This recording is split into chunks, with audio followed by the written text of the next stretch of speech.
வராகியை பஞ்சமி நாளினில் கண்டு வணங்கி வந்தால் பெரும் இன்பங்கள் தங்கிடச் செய்திடுவாள், வரும் துன்பங்கள் தீர்த்திடுவாள். சிங்கத்தின் மீதினில் வந்தருள் செய்திடும் சிந்துர வண்ணத்தினாள், அன்னை செங்கையில் சங்குடன் சக்கரம் கொண்டவள் விஷ்ணுவின் அம்சத்தினாள்.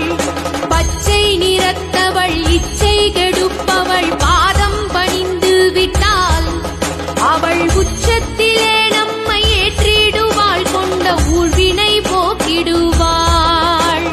சர்க்கரை வள்ளியும் செங்கரும்பும் தித்திக்கும்